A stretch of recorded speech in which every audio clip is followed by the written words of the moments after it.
Nothing has gripped at my heartstrings like the J6 defendants and prisoners who wasted away in a D.C. jail following the aggressive prosecution, mainly by the liberal Dems.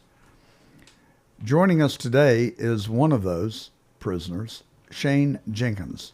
He is the executive director of Stand in the Gap, and Shane spent a ridiculous amount of time, 46 months in prison, as a result of his activities on January the 6th. Shane, welcome to The Truth, and thanks for coming on. Thank you so much for having me. It's an honor to be here. So, where do you live? I live in West Houston, Texas. West Houston. Yes, So, sir. and you went to Washington after the 2020 elections, and Yes, yes, sir. The 2020 election was actually the first election that I had ever voted in, ever been inclined to participate in. And so after the COVID lockdowns and losing my job in the oil field, I voted early in Texas and had a lot of questions. I watched the election night here in Houston and went to bed at like 11 p.m. thinking, oh, we're up, we're good. Trump will be president announced tomorrow, and then I woke up the next day and it was like he'd lost. I was like, whoa, who voted in the middle of the night? That's what I wanted to know. And so, yeah, the well, I rest had is the same history. experience. I just didn't get in the car and go to Washington. What motivated you to do that? And how did you even know to go on January Well, 6th? I had actually I was doing residential roofing sales here in Houston, and a previous owner that I worked for was not being transparent with his books and practices. And so I confronted him. He basically fired me on December 1st.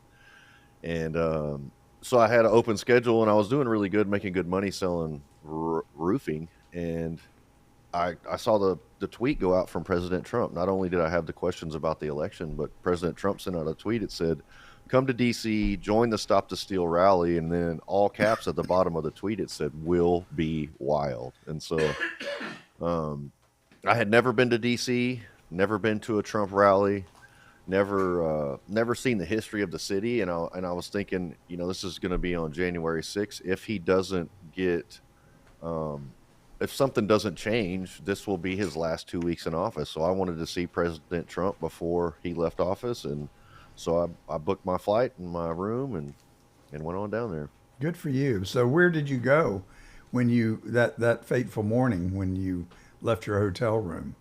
Well, so I flew from Houston to Dallas. I had a layover, and then I flew straight to Washington. And I met a family there, and I actually flew alone. I tried to get friends to go with me to January 6th. They were like, "No, I don't know. Seems like a bad idea. This, that, or the other." And so I ended up going alone. Well, I met a family at the DFW airport, and we agreed to meet at the Ellipse at 5:30 the following morning to hear all the speakers and watch the rally. And we did. We got out there bright and early in the morning. It was cold. But man, the beauty of seeing all those people file into the Ellipse and the crowd from the Ellipse all the way back to the Washington Monument was just surreal.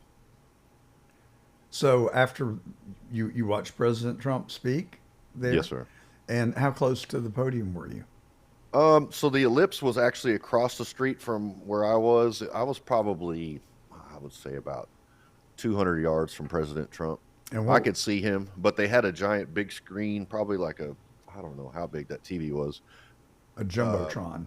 jumbotron in the field where we were at. So we were probably like 20 yards in front of it, so you could see very well from there. It was phenomenal. I mean, it was a lot of prayer, singing, dancing, people laughing. It was like a praise and worship service, something I had never seen. But it was cold January day, and it was just a bunch of patriotic Americans. It wasn't anger and people set on we're going to go down here and overthrow the government. Nothing like that. It was a beautiful day that I'll never forget. So, after the speech on the ellipse, what did you do? The ladies that I had met, it was a mom and two daughters and some of their friends, and they wanted to go back to their hotel because we had been out there, granted, from like 5:30 a.m. and here it is probably 1:30 or 2, I guess, when President Trump gets finished speaking. They're like, we want to go to our hotel room, freshen up, use the restroom, whatever we got to do. So I went to Starbucks and got coffee and protein packs for everybody and waited for them to come down from their hotel. And then when they came down, if you're going to overthrow the government, you got to be fueled up on Starbucks coffee and protein packs. So When they when they came down from their hotel, I gave them their coffee and protein packs, and somebody opened their phone and said, "Oh my gosh, they've stormed the Capitol!" And that was when I was like, "I don't know what this is, but it's historic, and I've got to go. I've got to go." For me, there was this anticipation of something happening. I just couldn't see that we could have an election. Um, at best manipulated, at worst stolen from us, and something not be done to correct it, because I just believe that. And so when I heard that, I was like, you guys be safe, I will catch up with y'all later. And I took off running towards the Capitol. And so, did you enter the Capitol? I did not enter the Capitol. I was in the lower West Terrace, where it was like a war zone. When I climbed up there, I saw people being beaten. I saw people when I climbed over the barrier wall. I saw people bloodied. I saw people crying, and I was like, "What is going on over here?" So I worked my way up through the crowd and got up to the side of the tunnel and just kind of stood by and watched and witnessed people being assaulted. I would later be assaulted. Um, there was a girl that died like literally 10 feet from where I was at, named Roseanne Boylan. She died there on the lower West Terrace Capitol steps, and we later found out, while I was at that location, found out that Ashley Babbitt had been shot and killed inside the Capitol. And so, You know, when after being assaulted, after seeing people be assaulted, after a girl literally dying on the steps right there, like I did, and I'm accountable for this. I reacted in anger and threw things at those police who were beating people who had beaten me. And so, not probably not my best moment, but I don't ever want to see people, especially women, beaten in front of me, or elderly men either. And so, did and you I don't like witness being the beaten. did you witness the assault on Roseanne Boland? I did not, not in the moment, no, but I can go back and in the DC jail, I was there for 32 months, and I witnessed. I I looked through all those videos, because we're all trying to find who the bad actors are and all that stuff from the crowd. But you can see me clearly in the videos when she is being beaten on the ground. I was literally about 10 feet from her. But in the moment, no, I do not recall that. But I did see other people being beaten. It's just horrific to me. It's overwhelming that, and I've seen the videos of their Hmm. assault on Roseanne Boland, and it just makes my blood boil. Hmm. It triggers such a horrible reaction in me. And then when I think about Ashley Babbitt, Hmm. a veteran who served this country, I think she was in the service for 10 or 12 years. Yeah. And I don't think she was more than 5 feet two. She was Yeah. unarmed. Right. Maybe she was going through the window. Maybe she wasn't. I guess she was. Let's just Yeah. assume that she was. What threat was she to anyone? Hmm. And I don't think that, I'm pretty sure that the law is clear that lethal force is only to be used in the case of extreme danger, That's right. i.e., if you don't kill them, they're going to kill you. Right. I don't think Ashley Babbitt was capable of killing Michael Byrd or any of the other half a dozen police officers that were in that lobby. It's Well, just no. astounding to me. Well, the thing is too, the way she was shot and fell outside the window. If let's say there's an intruder at your home crawling through a window, if you shot him and he fell outside the window, You'd be up you, the creek. you'd be charged with murder, because he wasn't in your house. You couldn't say he was a threat to your bodily, to your body. Yeah. Um, and the part that bothers me most is they denied Ashley Babbitt a military funeral. And then the lady who beat Roseanne Boylan, Lila Morris, they set her on the 50-yard line at the Super Bowl a couple of weeks after January 6th. Like, she was a hero. They gave her the equivalent. I don't know what the exact medal was, but they gave her like a Congressional Medal of Honor for assaulting, not specifically for the assault, but she hit Roseanne Boylan on the ground while she was unconscious 3 times with a stick about an inch around, and the third time broke it. And they gave this woman a Congressional Medal of Honor. There was no investigation conducted into her actions. And there needs to be a real investigation into the actions of Michael Byrd regarding January 6th and the shooting of Ashley Babbitt. Well, Joe Biden, as you know, pardoned Michael Byrd, and I just it seems like they were determined to destroy this country. Hmm. And everything that Joe Biden did, and that is a theme that in a talk track that I've maintained for the last 3 years on the truth. And as God is my witness, it's not a partisan statement. Hmm. I've actually known and worked with Democrats in the past, and they were good, decent, honest people that we simply had differences of opinion on how to solve a problem. But these Democrats are just sheer evil. And to give a Congressional Medal of Honor to a cop that basically killed an unconscious civilian of this country is inexcusable, unpardonable. I don't have enough adjectives to describe my outrage towards them. I want to say Mickey Whithoff is a friend of mine, Ashley Babbitt's mom, and I want to say that a murder investigation into Michael Byrd is not off the table. I want to contradict you and say that he was not pardoned. I may be wrong, but I want to say that came up in a conversation the other day that I had. I would love to find out that I'm mistaken, and I desperately want justice for Ashley Babbitt. Imagine, and I don't like to go to this space and bring race into anything, but imagine if it was a white police officer shooting a black woman crawling through the window. I don't think you're injecting race. I think you're observing a reality in our country today. George Floyd, look, I'm sad for George Floyd and his family, okay? But he was filled with drugs, and it has not been proven that the officer killed him. He contributed to his death, but it was also true that he was resisting arrest, and that the officer was trying to subdue him.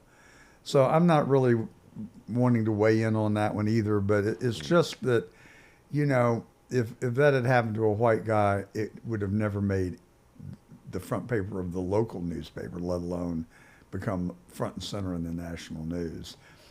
And it plays into my paradigm that there are evil forces at work in this country that are trying to destroy it. Mm-hmm. And I think that they co-opted Joe Biden. You look at the things that he did, allowing 10 million aliens to come into our country, many of whom were murderers, robbers, rapists, and now we're paying for his dereliction of duty, but it's not dereliction, it was intentional.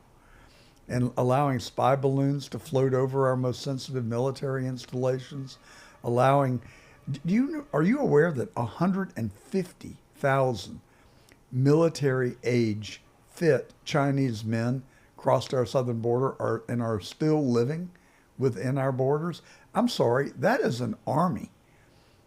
Yeah. And it all happened under Joe Biden, Mayorkas, and Merrick Garland. And I don't know what their motivations were, but it is pretty clear to me, with the amount of money that Biden took, not from our foreign partners, but from our foreign enemies, is staggering. And the narrative is, oh, he was a senile old man. BS. He was a corrupt, indecent human being that trained his own son to be the bag man. I'm sorry. I'm a pretty sympathetic character. I can't gender any sympathy for him in my heart. For Hunter, I do. Imagine if your father taught you to be the bag man and shake down our enemies for money while he was president of the United States. No wonder Hunter's a mess. Who wouldn't be? Right. So I'm sorry. I get off on that subject, and it just really fuels my passion. But the people that were on the January 6th commission, first of all, it wasn't a commission. It was a fake, illegally called body. They did not follow the laws of the House, and Nancy Pelosi orchestrated it. Enabled and assisted by Adam Schiff, Liz Cheney, Benny Thompson, and that guy from California, what's his name, the congressman? I try and suppress it from my memory. I dislike him so bad. I don't know. But these people are seriously evil. Mm-hmm. Well, and then they called in the Hollywood production team to produce and cut and edit, and then they selectively used interviews to promote their narrative. They cherry and pick the evidence. their truth. One, and you were talking about it earlier. With the George Floyd thing and the way that gets reported is that's a problem with our press. And I love what President Trump is doing, bringing in these new independent journalists who are willing to tell the truth, good or bad for the Republican right or whatever it is. They're just going to tell the truth. And I think that's the importance of shows like yours is being a voice that's going to cut through the BS and just give it to the American people how it is, whether you like it, whether you love it, whether you hate it. The people need to hear the truth and quit hearing these narratives that are promoted by these mergers of big media, big corporations, and government. So I think it's important for the freedom of press and for small and independent journalists to lead the way in that fight. Now, you're in Houston, right? Yes, sir. Did you go to Pastor Dave Scarlett's symposium last weekend? I did not. Do you know who I'm talking about? No, I haven't. Well, he has a ministry outside of Houston called To His Glory, and he had a weekend retreat, and supposedly there were going to be 100 or more J6 prisoners attend. I did hear about that. I take that back. I did hear it was in. I believe it was in. Was it East Texas? It was. Yes. I had planned to go, but I ended up changing my plans and got some studio paneling in for my wall behind me. And ended up building out the studio. Well, it looks very nice. I've got studio envy. I'm working on a new studio myself. It'll be ready in a couple of months. In the house I'm constructing. So tell us about your. All right. So you were at the Capitol, but you did not go inside. Right. You did throw stuff at some cops out of anger. Yes, sir. I hope you threw an extra whatever you were throwing for me. I don't know how I would have contained myself if I saw people being. It's one thing if they wanted to arrest Roseanne Boland, there were certainly ample policemen there to put her in handcuffs and drag her away. Ditto for Ashley Babbitt. But savagely beating Ms. Boland and ruthlessly killing Ashley Babbitt, it shocks the conscience. I mean, this is stuff that is supposed to happen in third world countries, not in the United States of America, and certainly not on the hallowed grounds of the nation's capital. And no, and you look, there was actually 4 deaths that day. It was Roseanne Boyland, Ashley Babbitt, Benjamin Phillips, and Kevin Greason. But let the media tell it, and 15 cops died that day, and another additional 7 to 12 have committed suicide as a result of the events around January 6th. I don't know how they verified that was the case, but let them tell it, and that's the story. And it's a tragedy that the American people still don't really know the names of these people. And it's one of my desires is to have a monument built to honor the fallen of January 6th. And it was Benjamin Phillips, and who was the other gentleman that you mentioned? Kevin Greason. And how did they die? I believe one was struck in the head with a rubber bullet, and maybe the other one had a flashbang go off by his head or his heart or something like that. I think one of them may have had a heart attack. Mm-hmm. And maybe they weren't able to get the medical attention timely. No. I can't remember. Well, even in Roseanne Boyland's situation, the crowd drug her up to the front of the tunnel. And this is what set off the crowd, really. They pulled her out into the crowd. We're doing CPR, chest compressions on her. Ronald McAbee was doing it. He was in jail with me for a very long time, law enforcement guy. They drug her body up to the front of the police line, hoping that they would take her into the tunnel and back to safety to get some help. Well, this big giant officer walks out to her body and puts his foot on her and tries to roll like a trash can on its side and tries to roll her out into the crowd like she's just a piece of trash. And when he did that, the crowd erupted. Like there was things came flying from every direction, and that's whenever I got into the middle of all of it. But I don't blame you. Just the disrespect, I don't blame you.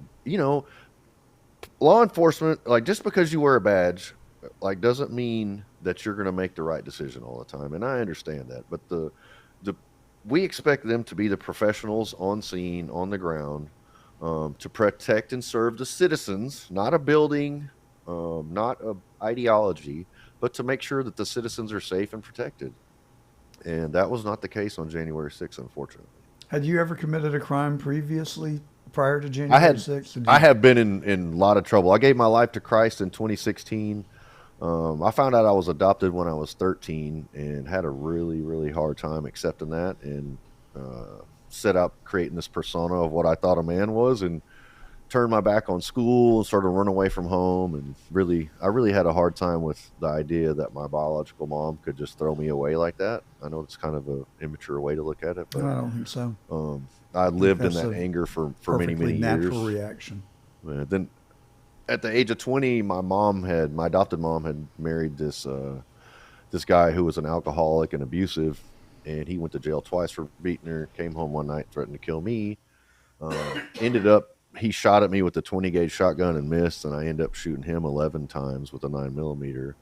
Killed him. I was no billed by a grand jury, found not guilty of all charges, but like I had an identity crisis as a teenager, and then killed my own stepdad at the age of 20, and it really, really sent me down a dark path. And I couldn't accept or deal with the fact that I had taken a human life, and it really, really bothered me. Somebody that I had lived with for a year, somebody who was a Vietnam War hero, somebody who was a son, who I knew his son as well. Um, and so I turned to drugs and alcohol to numb that chaos that I had in my spirit and in my heart. And that led me down a path of drugs and alcohol and strip clubs and women, and trying to fill everything, this hole that I had in my heart that I didn't know at the time, but it's a Jesus shaped hole in my heart. And finally in 2016, after 3 trips to prison as an adult, and my adopted mom had passed away, Jesus met me in that at the end of my rope down there in that cold, lonely, dark cell, as a prison event. That's actually why I'm here in Houston. I'm a part of a prison ministry called Charm Prison Ministry, but they were at the prison that day that I gave my life to Christ. And I thank God that he salvaged my destiny from busting the gates of hell wide open. And so I haven't looked back since then, but I do have a very checkered past. It's an interesting story.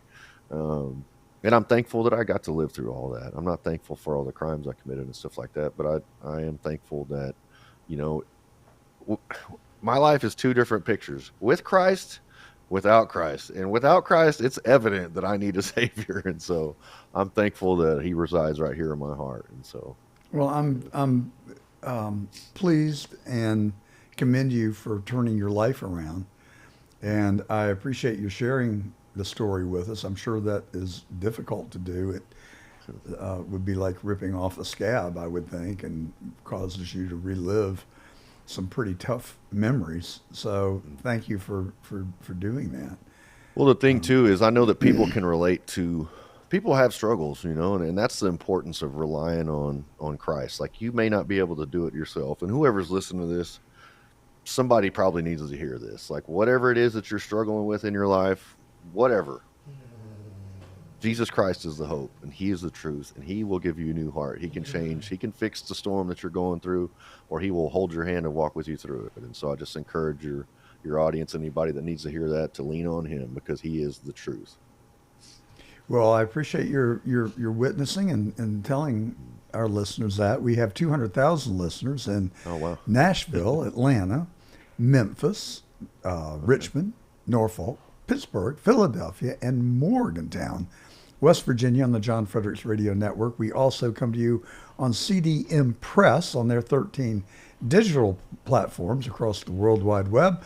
And we also live stream on Getter, Rumble, YouTube, X, and Facebook. I think that's it. So we've got hopefully a very good and receptive audience to hearing your story. So what was the prosecution like? Lead us through. When were you arrested? How were you arrested? Give us those details if you don't mind. Yeah, I was arrested March 5th, about a little over, or I guess a little under, one day under 2 months from January the 6th here in Houston. They came with the FBI and Houston SWAT. They sent the head of the Joint Terrorism Task Force to arrest me because they had labeled me as a Tier 1 anti-government extremist. And granted, Tier 1 is Timothy McVeigh, Bin Laden, Ted Kaczynski, of that ilk. And I don't think throwing sticks at police officers would merit that. But they did. They came in, full bore, and arrested me March 5th. I was... So you must have been a pioneer. You must have been one of the first, I would think. Yeah, I was pretty early on. I made it to DC around, I want to say April 17th. And there is such a thing. I don't know if you know this or not, called Con Air. They flew me around on Con Air from Houston to Oklahoma City and from Oklahoma City to Virginia. I spent a week or two in Northern Neck Regional Jail and then got shuttled over to the DC jail. But um, I guess I had an 11 count indictment against me. They said that I was a danger to society. They were afraid that I was going to get out and commit further acts of political violence if I was released. And so they kept me in jail. They eventually, I did 32 months in jail. It took me 24 months to get to trial. Um, but they offered me a plea offer of 92 months to 115 months. And I said, and this really upset my lawyer. I said, I would love to consider your plea offer, but I don't negotiate with terrorists.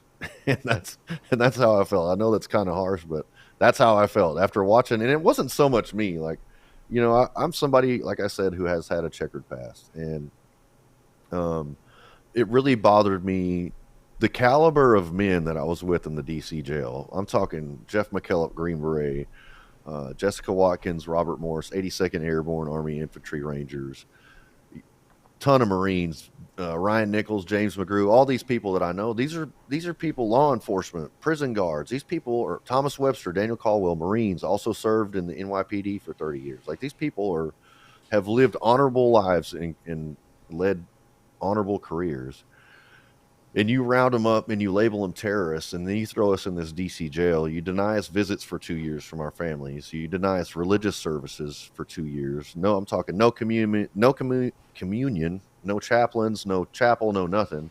You deny us haircuts for a year. You deny us fingernail clippers for a year, and you treat these people who have led honorable lives like that, all because you hate Donald Trump and you hate his ideology. So you take it out on us, and it just really, really upset me the way the government treated us. So I did say I don't negotiate with terrorists. They superseded me as a result of that, charged me with the 1512, which the Supreme Court would later throw out. I eventually went to trial. I would say I did not. I requested a bench trial, which was trial by a judge, because I recognized the bias of the jury in D.C. with 97% of the people voting for Joe Biden. I didn't feel like I could get a fair jury, so I requested a bench trial from Judge Mehta. He denied me that bench trial. He And I denied went you to a bench trial. trial? He did. He denied me a bench He trial, and insisted that so you be tried by the a jury. government stipulated, the prosecution said, we'll give him that right, and we requested it, and the judge denied it. So we selected a jury. It was a week-long trial, and it took them 3 days to come back with a decision. Uh, and they found me guilty on all counts. The judge threw out one count, um, and they sentenced me to 86 months. I got to tell my life story at the sentencing hearing, and I will give Judge Mehta that. He did have compassion on me for the things that I endured in my life, and um, he did show some mercy there. But 86 months is 7 years. They were asking for 223 months, which is almost 20 years. Um, so, the prosecutor said, he's one of the worst of the worst, Your Honor.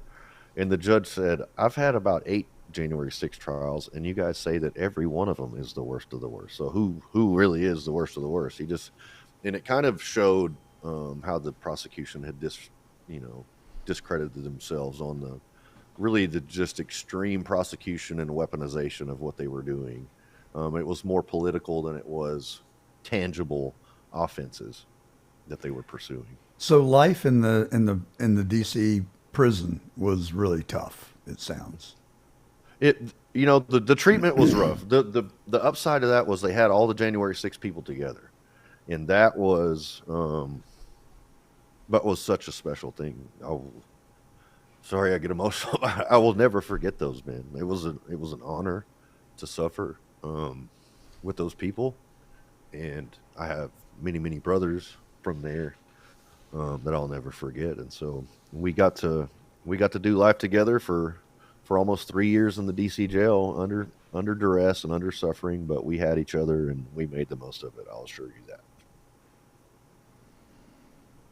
It's hard to imagine. And you seem to have such a good spirit about you, Shane. I don't detect bitterness or resentment. I mean, you've just sort of given us a factual recount, and I'm not sure that I could be that big of a person, frankly. I think I probably would have already used some expletives and said what I really thought about His Honor, Judge Meadow. Well, I give Christ the credit for that, because he said, they did this to me, how much more will they do it unto you? And I believe we were standing up, like your show, for the truth. I still believe the 2020 election was at best manipulated, at worst stolen. No, it wasn't manipulated. It was out and out stolen. I worked with Bob Shealy and Charles Bundren in Atlanta on a case called Jefferson Satir and Purdue eventually against the Fulton Board of Elections. I have seen the evidence. I have played devil's advocate with our expert witnesses. I have interviewed eyewitnesses, Susie Voiles, Scott Hall, Bridget Thorne, who testified and under oath gave affidavits saying that they saw 20,000, approximately 20,000 untouched absentee ballots, all filled out identically, that did not appear to have been touched by the human hand, and they were in the State Farm tabulating center. We can see on camera the ladies in the tabulating center that put the same stack of 100 ballots back through the tabulators multiple times. In one case, 32 times. Mr. Shealy hired a group of interns that went through every ballot on the Secretary of State's website, and they were able to come up with 3,200 obviously duplicate ballots. I mean, I just don't know.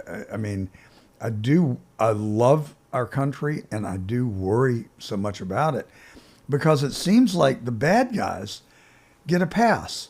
And I was having this conversation with some pretty prominent Republicans just this week over dinner. And we just don't fight like these people do. And we follow the law, and we follow the Constitution. And I also think we follow the law of God in the way that we represent ourselves. And these people just play out and out dirty.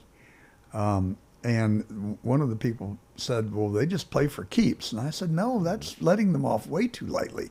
It's not playing for keeps. It's playing just vile evilness and destroying our country in the process. So what's life after J6 for you, Shane? Before you answer that, I want to back up. Where were you? Obviously, you were in jail. What were you doing? And did you know that President Trump was on the verge of issuing a pardon? And when and how did you hear the news? And what was your reaction? Well, I got interesting. I'll go back a little bit. So I'll go back to election night. Okay. I was in my cell, and I had a door, and it had a window. Like the other windows were, four windows on my door, and little grates, and then one of them has no grate on it. So I'm watching the election through a TV about 20 feet that way, got one eye kind of hanging out the door, and I was up till 2:30 in the morning waiting for them to call it. They finally called it, and I'll never forget standing in that cell, doing my happy dance, tears running down my face, just thrilled, because I knew, I was one of the guys, and the guys will tell you that I was locked up with. I never lost faith that President Trump I knew he wouldn't forget about us. And so when he won, I felt like that had secured our freedom. Now, moving forward, as you're getting closer, you get all these pundits saying, well, if they committed acts of violence or this or that, it's like, oh my gosh, I wish these people would shut up and just let him pardon everybody. Quit giving him a hard time about it, because then the left starts asking, are you going to pardon the violent J6ers? And I'm just like, oh my gosh. Well, have you seen the Epic Times documentary on January the 6th? No, I haven't. I need to watch it. I would really encourage you to go watch it, because they went back and chronicled virtually minute by minute what occurred on January the 6th. And they make a very compelling case that the people that were there were provoked. And you have described it yourself when you became aware of the murder of Roseanne Boland and Ashley Babbitt. I mean, those are illegal, dastardly acts that would have provoked anyone. And couple that with the fact that they started unleashing tear gas and bullets and rubber bullets and I don't know what else on you all. Well, and so what's interesting is remember I told you we went to Starbucks and I went to the hotel. So I was actually late to getting to the Capitol. And the MO of the police I bet you wish the remained line had been longer at Starbucks. No, people are like, would you change anything? And I'm like, absolutely not. Because I feel like God hand selected me for this mission. You know, I just feel I got to share my faith and lead a Bible study in the jail. And it was good. It was something I would, as much as it sucked and as bad as it was being away from my kids, I would do it all over again. But yeah, I was late getting there. And the MO of the police remained the same. They were brutally just attacking people. And what really upset me was I didn't, I'm a fair judge of like, okay, that guy deserved to get hit. Like he was punching that cop. He needed to be beat, right? I get it, whatever. I didn't see that. I saw people bleeding, crying, getting pepper sprayed that weren't even doing anything. Like there was no rhyme or reason to it. So to go back while I was in the DC jail and watch all these videos of the flashbangs being launched into the back of the crowd that was just singing or milling around not doing anything, or to see the rubber bullets being shot at eye level, which is against operating procedures of all police departments, to see the pepper ball gun being shot at people in the crowd. Like there was so many actions that were taken by the police that furthered the anger of the crowd, Right. and it continued on and on and on. So by the time I got there, the crowd was already all the way up to the tunnel. So I was late and still witnessed the same type of behavior that everybody else witnessed that led up to the situation. So what do you think those 26 FBI agents, they weren't agents, they were independent contractors, I guess. So they had agency. What do you think they were doing there?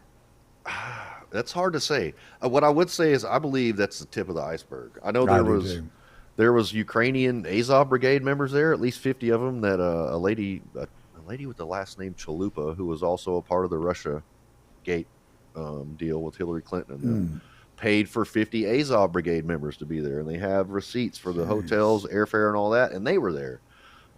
So I believe this was a multi-agency, multi-level, staged, provoked riot to cover up the stealing of an election. Because they evacuated Congress, they let it go on, they evacuated Congress, and then they come back under the cover of darkness and certify the election. And the ones who were willing to stand, a lot of them broke under that pressure of, you see what they did. And so now we're going to certify it against, there's no way they should have certified that election at all. Did you encounter Ray Epps at any time while you were at the Capitol?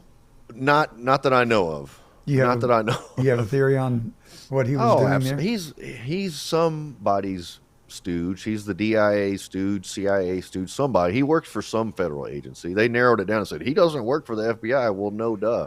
He probably works for CIA, DIA, NSA, Homeland Security, whatever it is. He works for one of them. Well, I asked Jim Jordan point blank in person why he had not subpoenaed Ray Epps and his bank records so we could find out whose payroll he was on January the 6th, 2021. Now, I worked as a prosecutor for about, I don't know, maybe 2 years at the beginning of my career, and that's pretty basic stuff. Yeah. Well, phone, email records, we want to see all that. Who were you talking to? Somebody said he was in direct contact with Nancy Pelosi, but that's a rumor. But well, why are we covering up for Ray Epps, Nancy Pelosi, and whoever else may have been involved? I just plain don't get it. And I think that's why the American people it came in droves to vote for Trump, is because we demand accountability from this federal government, which I maintain every Saturday, have maintained and continue to for the last 3 years, that this federal government is rotten to its core. And it needs to be exposed. All the secrets need to come out. We're dancing around who killed JFK. That nobody in power, including Donald Trump, that I've seen, has said that the CIA killed Kennedy. I mean, where is the accountability? And I'd like to know who killed Robert Kennedy, and I'd like to know who killed Martin Luther King. Absolutely. And if the facts lead to the conclusions that we've been told for the last 60 years, then so be it. But what if they don't? And who was Michael Epstein, or Michael Epstein, Michael Epstein, Jeffrey. right? Jeffrey Yeah, Epstein. Jeffrey. I always get it wrong. Was Jeffrey Epstein working at the behest of Israel Mossad? or the CIA? Right. And what about P. Diddy? There are a lot of similarities. Was he on anybody's payroll? I mean, if we're going to live in a virtuous country, then we have to be virtuous. And I don't know any way to put the genie back in the bottle other than put light on the infection and hope that we can cure it. And that's my mental state. And I think it's frustrating to be. I've been held accountable, right? I did 46 and a half months in prison regarding January 6th. Whether you agree with my actions that day or not, that is one of the most frustrating things to me. And even thinking about Jim Jordan and the committee, I love Jim Jordan. I love Jim But Jordan too. These committees are toothless. They've got no bite. And under Biden, they could make these referrals to the DOJ. And you knew Merrick Garland was going to do zero with them. We have a different situation now, but Yes. I just feel like, I've watched a lot of Steve Bannon, and it's just like, we're going to get him before these committees and this, that, the other. And it's just like a nothing burger. And I'm like, Totally. when am I going to see some politicians going to jail for something that I saw that was uncovered at a committee hearing or something like that? Because that's what we need. And that's going to deter, like, you start locking these people up, it's going to deter these other people from continuing their grift, from ripping off the American people. And I think that's what's really discouraging is you never see anybody held to account. Yeah, my sentiment exactly. And so, all right, now you can tell me. But you never told me where you were and what the circumstances were when you heard that President Trump had given you a pardon. That's right. Sorry, I was in solitary confinement. Oh my God! Where was I at? I was in you were Terre Haute, in Indiana. Solitary confinement? Yeah, I did my last year in solitary confinement. For what? So in federal prison's a little bit different than a lot of other places, but you're obligated to participate in violence if you reside on a federal prison. And I just that was not something that I was okay with compromising, and refused to stand against that. And if you refuse to participate, then you're the next guy on the list for violence. So as a result, they put you in solitary confinement, and you just do your time. I don't there understand. Break it down for me. You're expected to participate in violence. Right. What does that mean? I'm from Texas, let's say. So you pull up at a medium security, and it's like a low security, you don't have to worry about it. But medium and penitentiaries are very serious. And so you pull up, like I pull up there, and they're like, "Where are you from?" "I'm from Texas." Next thing they're going to know is, "Well, do you have your paperwork?" Which your paperwork will show all your previous crimes. They want to make sure you're not a rapist, a sex offender, or a child predator, or whatever. But they also want to see your paperwork to see if you worked with the government, if you testified against anybody or anything of that nature. So my paperwork's good. Give them the paperwork. I don't have any problems there. But next thing they tell you is, hey, everybody puts in work. And what they mean is, let's say John's got a drug habit on the yard over here. And you run up a drug debt. And now the drug dealers are tired of you running up the debt. So they come to the Texas shot caller and they say, hey, John owes me a bunch of money. He's been giving me the runaround on paying it. And I'm tired of it. I want him gone. And so then now the speaker for the Texas car comes to the new guy, me and Joe Blow, who just got there, showed our paperwork, we're good.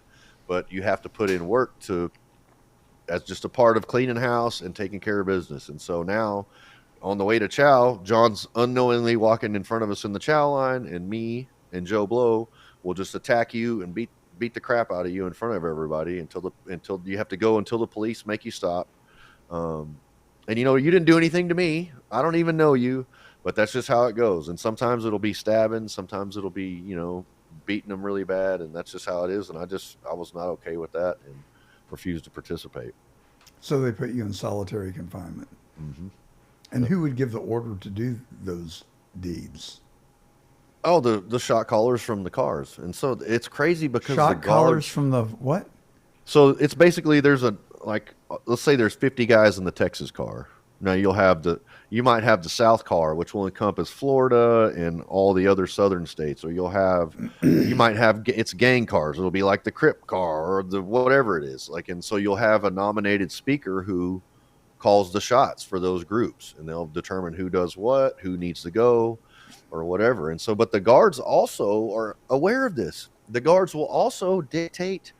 Sometimes if I piss off a guard, they'll go to my car speaker and be like, "Hey, Shane's over there causing problems for us as guards, and we don't like it. We want you to take care of it." And then the shot caller will have me assaulted and beaten and removed from that prison as a result. And so the guards will also direct traffic and tell you, "Hey, we're short of staff during these hours, so we need you to not beat people up during these hours. Do it during these hours and in this area." And I'm just like, what kind of Good world are we Lord. living in here? Oh my gosh, I'm sheltered. I'm learning new vocabulary and learning about how the world really works today. Shane, so you were in solitary confinement. Who delivered the word to you? Well, so yeah, I'm sitting there and I listened to the inauguration. I was extremely concerned about President Trump's safety. Yeah, me too. And that they were going to try to kill him. Yeah, me too. And I listened to the inauguration, and then I heard his inauguration speech, and then I heard him go downstairs, I guess, or to a different area of the Capitol and tell the people, well, there's going to be some very happy January 6th people very soon. And I was like, okay, what is that? He didn't say anything more than that. The crowd went crazy.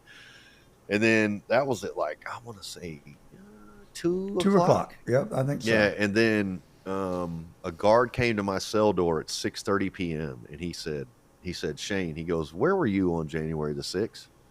And I was like, man, they all knew me. They're like, you know where I was at. I was at the Capitol. And he looks at me and he goes, well, get your stuff. You're getting out of here. And I was like, please don't play with me like that. Like, I thought he was joking. And I was like, please do not play with me like that. Cause I was waiting for the call, right? Like, I'm waiting for it to happen. And he said, Jenkins, he goes, get whatever you're taking with you and turn around and get over here and put these handcuffs on. And I was in my cellmate, you know, you have a cellmate back there, and he's like, he jumped down off his bed and he's like, get your stuff and get out of here before they change their mind. And I was like, all right. And so, I went to the door, and that was at 6:30 p.m. and they removed me from the prison at 1 a.m.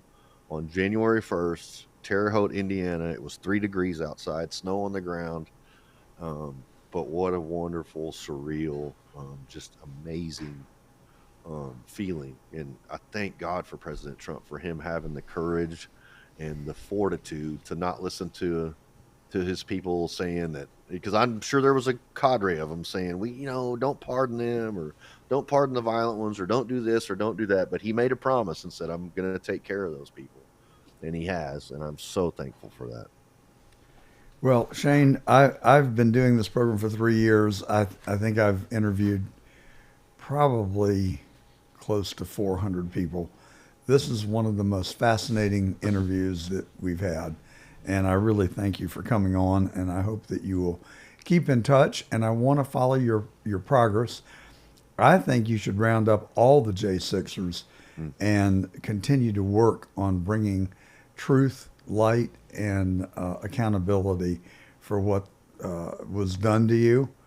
I don't condone throwing anything at a police officer, but I sure as hell don't think that it warranted a 7-year prison sentence. Yes, sir. And I kind of admire the fact that you did do the things that you did in the name of protesting the death of Roseanne Boland and Ashley Babbitt and the other 2 gentlemen that you made us aware of, Benjamin Phillips and Kevin, guy got bad handwriting. Greason? Kevin Greason. Kevin Greason. All right. Well, thank you. I will keep you in my thoughts and say a prayer that you have an easier path to walk in your life now. It sounds like you've certainly picked a good direction, and I commend you for all the above and wish you well. If I can, I'd like to plug my foundation. Please. I started a nonprofit while I was in prison. We are working to put the January Sixers lives back together with credit repair, health care, and paying for a full funded family vacation for them. And I'm also working on justice reform because I've seen how broken Right. the Federal Bureau of Prisons is. If you can go to standinthegap.foundation is the website. If you want to donate, by all means do. If you can, say a prayer for us, but we would appreciate it. And thank you so much, John, for having me on. It was an honor to be here. Well, thank you so much. And it's Stand in the Gap Foundation. And do you have a website, or is there a place where people Yes, can sir. It's find you? standinthegap.foundation. Oh, okay. That is the website. Okay. Yes, sir. And that's where you can also go to make a donation. Yes, sir. Good. All right. Shane Jenkins, a pardoned January 6th person who spent way too long in prison. And like Shane, I am proud and grateful for President Trump giving them their freedom back. Have a good rest of your weekend, Shane. Thank you, sir. God bless.